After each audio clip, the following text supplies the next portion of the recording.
Hi, it's me again, I'm back. Halo guys, Assalamualaikum. Hari ini kita mau melakukan wawancara ke rumah Pak Kris tentang sejarah Gresik tempo dulu. Oke, langsung aja ke wawancaranya. Assalamualaikum Pak Kris. Salam. Di sini saya dari SMA NU 2 Gresik ingin mewawancarai tentang sejarah Gresik tempo dulu. Bagaimana awal mula sejarah Gresik? Ya. Kabupaten Gresik ini kalau menurut hari jadi Gresik itu kan sudah 537 tahun. Itu dihitung ketika Sunan Giri diangkat menjadi seorang penguasa di kerajaan Giri Kedaton dengan gelar Prabu Satmoto. Ya kan? Namun demikian Gresik sudah ada sebelum Sunan Giri diangkat sebagai raja di Giri Kedaton 537 tahun yang lalu. Dibuktikan dari nama-nama Gresik. Nama-nama Gresik itu kan beragam. Tetapi nama Gresik itu sudah ada tahun 1373. Ditulis di Prasasti Karangbogem dalam bentuk logam yang sekarang disimpan di Museum Nasional Jakarta.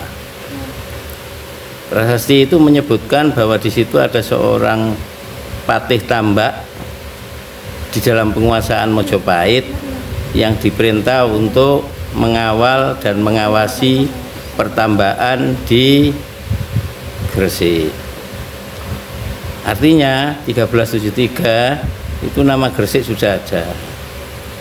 Nah, berangkat sebelum Sunan Giri lahir itu kita punya pelabuhan besar, Pelabuhan Gresik namanya.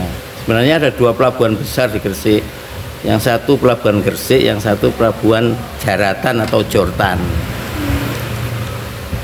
Dua pelabuhan kembar ini sama-sama ramainya karena Gresik ini juga bagian dari jalur rempah dan jalur sutra antara Malaka dan Maluku, yang setiap perjalanan orang-orang mencari rempah itu melalui jalur Malaka menuju Gresik, Gresik ke Maluku atau Maluku ke Gresik, rempahnya disimpan di Gresik, diambil orang Malaka, diambil orang bangsa-bangsa yang melalui jalur Malaka.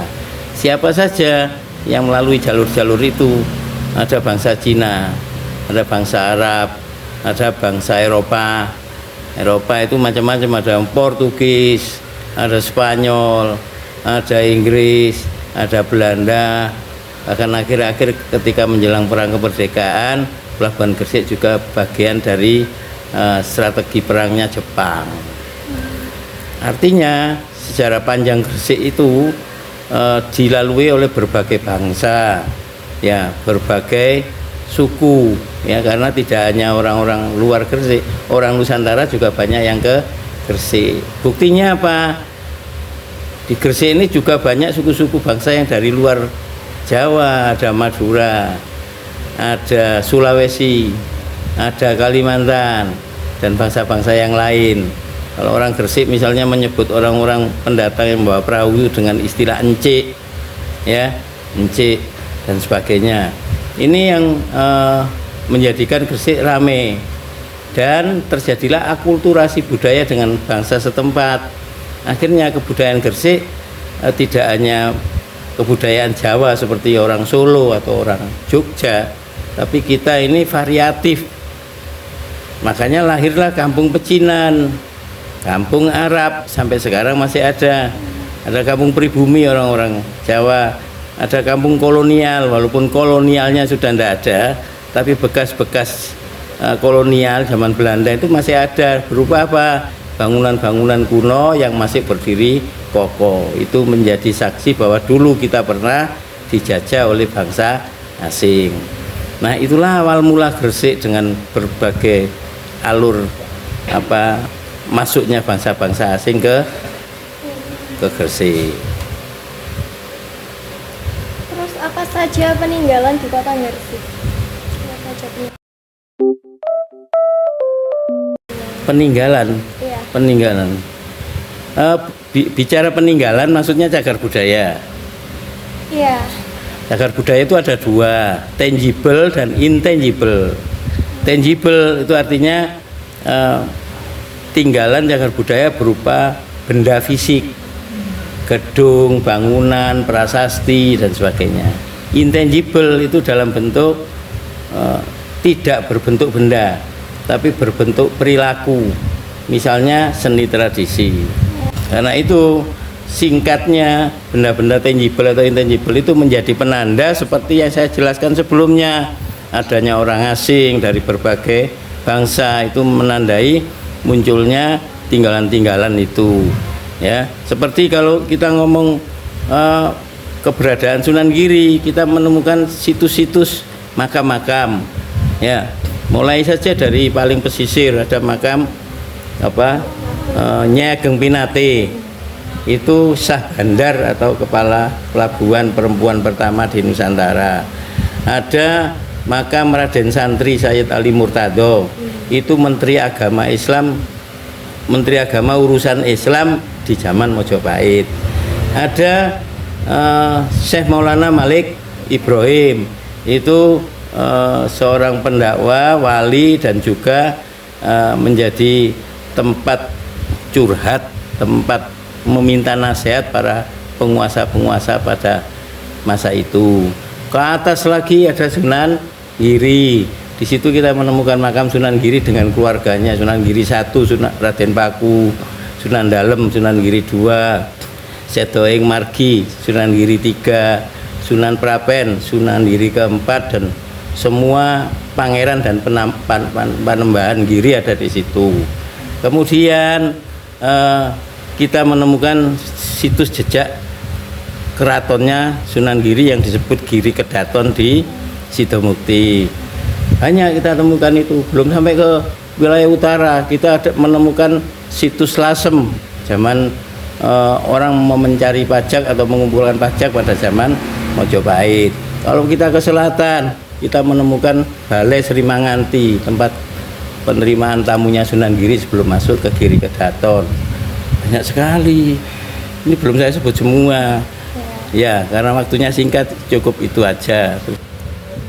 Kenapa dinamakan Kota Gresik?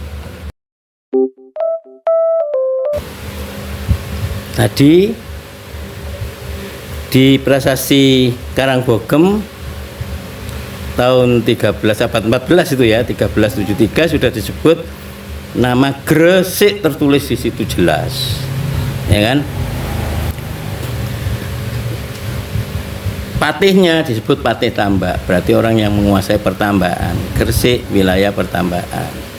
Kalau menurut History of Java-nya Raffles, itu Gresik itu dari kata giri dan gisik. Giri itu bukit, gisik itu pantai. Berarti bukit di tepi pantai, ya. Kalau kita menyebut berdasarkan berbagai ragam, ada bangsa lain menyebut Cechun, orang Cina menyebut Cechun, ya, kota baru, ya, karena rame. Di situ disebutkan saat itu sudah ada 1000 kepala keluarga Cina di Gresik. Satu kepala keluarga paling tidak bapak, suami, istri, anak sudah 3 kali 1000, 3000 orang paling ini. Artinya Cina sudah lama di Gresik. Nah, seperti itu kalau kita mau menerjemahkan. Jadi yang namanya Gresik itu apa? Tergantung siapa yang menamai. Orang Arab menyebut korosek, tancapkan sesuatu. Sesuatu apa? Mungkin harapan untuk apa ya. Korosek. Ada yang menyebut orang Jawa kuno gerawasi. Ger awasi, ger itu punggung, awasi mengamati di atas puncak punggung bukit. Macam-macam ya tafsirnya. Jadi asal mula kata Gresik ragamnya banyak sekali. Setelah memahami sejarah kota Gresik, apakah ada hal yang membuat kota Gresik berbeda dengan kota lainnya?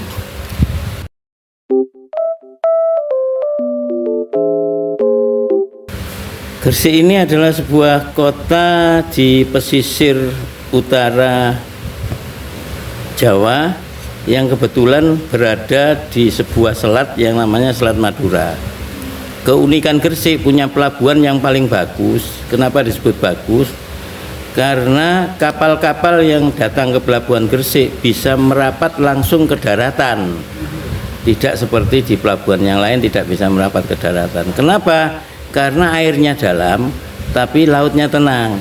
Sehingga dipilih sehingga tidak ada kapal-kapal yang tiba-tiba terseret arus gara-gara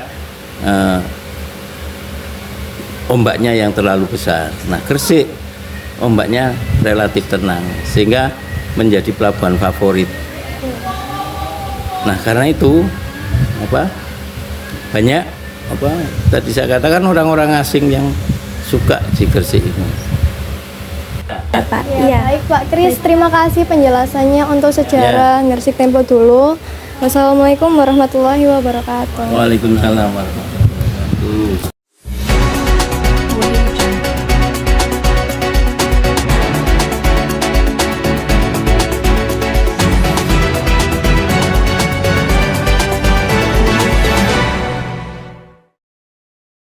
Assalamualaikum warahmatullahi wabarakatuh. Selamat siang pemirsa, kembali lagi bersama saya di Gresik News di Jalan Usman Sadar Gang 17 nomor 15 Gresik.